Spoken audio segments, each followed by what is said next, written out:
ये क्या बात करता है यार। बताता हूँ, पहले ये देखो। ये पीडब्ल्यूडी मिनिस्टर रहे, ये भूल गए इनके जिले की मुख्यालय की सड़क किसने बनाई? आपने बनाई? बताइए बताइए।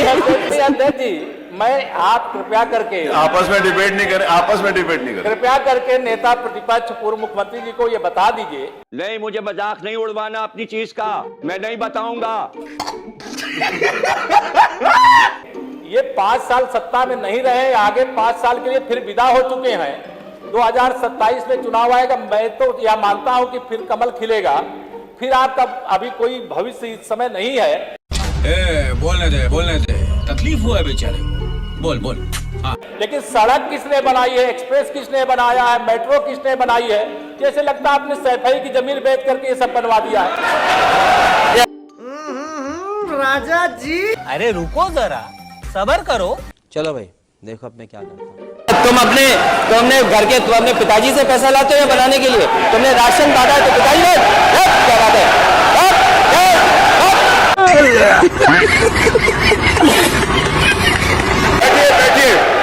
बैठिए आप भी बैठिए, राजेश जी आप भी बैठिए, सब लोग बैठे, आप भी बैठिए, सब लोग, नीम जी बैठिए, राजीव बैठो, आप भी बैठिए प्लीज, आप भी बैठे, आप बैठिए, जवाब हो गया, उन्होंने दे दिया, आप बैठिए, आप हो गया जवाब, वो नेता है ना माननीय अखिलेश जी ने दे दिया, आप बैठिए, आगे बातचीत चलने दीजिए। नहीं लेकिन एक सेकंड बैठिए, नहीं कड़वी बात अगर कही है तो कड़वी बात सुनिए भी ना, दोनों बात, आपने भी कड़वी बात कही, उन्होंने सुनी, उन्होंने कड़वी बात की, आप सुनिए, बैठिए मनीष जी, मनीष सिंह जी बैठिए, आप भी बैठे, सब लोग बैठे। अध्यक्ष जी,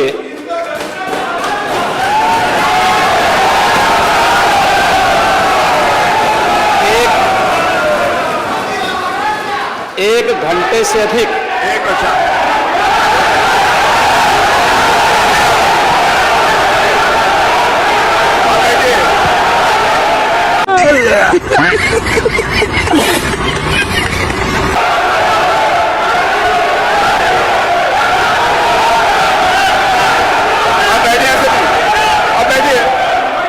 माननीय अध्यक्ष जी, नेता सदन खड़े हैं, माननीय आप अनुमति दे चुके हैं, उसके बाद ये शोर शराबा ठीक नहीं है, ये उचित बात नहीं। अध्यक्ष जी, 1 घंटे से अधिक पूरा सदन माननीय नेता प्रतिपक्ष को सुनता रहा। बड़ी शालीनता के साथ उन्होंने अपनी बात कही। विपक्ष के नेता का जो दायित्व था, उन्होंने अपने कर्तव्यों का निर्वहन किया, हम लोगों ने सुना। इस सदन में और सरकार के उप मुख्यमंत्री अपनी बात को रख रहे हैं, बीच में रनिंग कमेंट्री का मतलब क्या है? बैगन। और दूसरा, एक सम्मानित नेता के खिलाफ असभ्य शब्दों का प्रयोग हो, तो शब्द का प्रयोग हो, तो ठीक नहीं है। और मैं बड़ी विनम्रता से कहूंगा नेता प्रतिपक्ष को, फेंको अपनी पूरी शक्ति के साथ फेंको।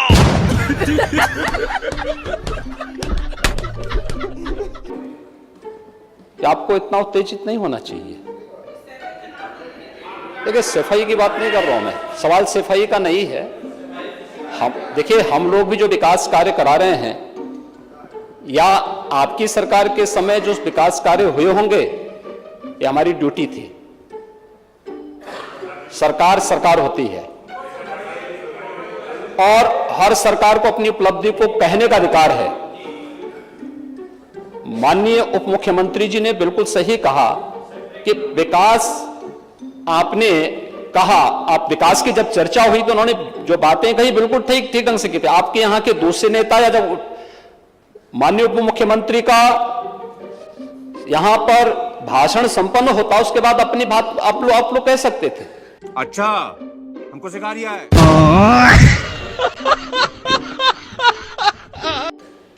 लेकिन देखिए, मैं कल भी देख रहा था, कल माननीय वित्त मंत्री जब यहां पे जवाब देने के लिए खड़े हुए, उन पर जिस तरीके की भाषा का प्रयोग उस समय किया गया, आज फिर हम देख रहे हैं। देखिए, लोकतंत्र में हर सदस्य को सदन में अपनी बात रखने का पूरा अधिकार है, और अगर आप कहेंगे तो कैसे इस बात की अपेक्षा रखते हैं कि इस पार से उसका जवाब नहीं मिलेगा। पूरे 1 घंटे से अधिक समय तक पूरा सदन और खासतौर पर सत्ता पक्ष से जुड़े हुए सभी मान्य सदस्यों ने आपकी बात को बहुत ध्यान से सुना। देखिए, सहमत होना ना होना अपना विषय है। अरे कहना क्या चाहते हो? नहीं, सवाल दूसरा नहीं। देखिए, देखिए, सफाई भी इसी प्रदेश का हिस्सा है। अध्यक्ष महोदय, सवाल ये नहीं है, मैं सुनने को तैयार हूं। अच्छा, मुख्यमंत्री जी बोल रहे हैं। सफाई भी तो इसी प्रदेश का हिस्सा है। नहीं, सफाई, देखिए, भाषा आप उसको बाद में बोल सकते हैं। देखिए, हमारी सहमति असहमति हो सकती है। देखिए, हमारी असहमति असहमति हो सकती है किसी बात पर, हम बाद में इस बात को करेक्शन करा सकते हैं, लेकिन तो मैंने शब्द का प्रयोग नहीं किया जाना चाहिए और किसी भी असभ्य भाषा का प्रयोग नहीं होना चाहिए। और मैं माननीय अध्यक्ष जी से अनुरोध करूंगा, अब आए ना लाइन पे कि अगर इस प्रकार की शब्दावली प्रोसीडिंग का हिस्सा बनी है तो कृपया उसको हटवा दें, क्योंकि यह गलत परंपरा होगी और मैसेज का देश के अंदर खराब जाएगा। हमें हमेशा इस बात को ध्यान में रखना होगा, सदन की मर्यादा का ध्यान हर हाल में बनाए रखना होगा। दूसरा, जब एक सदस्य बोल रहा हो तो सदस्य के बीच में, और खासतौर पर उप मुख्यमंत्री बोल रहे हो, तो बीच में रनिंग कमेंट्री करना, बीच में धमकी देना, ये चीजें ठीक नहीं है और मुझे लगता है सदन की मर्यादाएं इससे आहत होती हैं। कोई भी इसको नहीं स्वीकार करेगा और मैं विनम्रता से कहूंगा, अबे जल्दी बोल, कल सुबह पनवेल निकलना है। माननीय नेता प्रतिपक्ष को उनका सम्मान है, वे सबसे बड़े विपक्षी दल के नेता हैं और मुझे लगता है कि इस मर्यादा की अपेक्षा केवल सत्ता पक्ष से ही न करें, विपक्ष भी उस मर्यादा का पालन करेगा तो दोनों का सम्मान बना रहेगा और यह सम्मान दोनों का बना रहे। बस हवा निकल गई।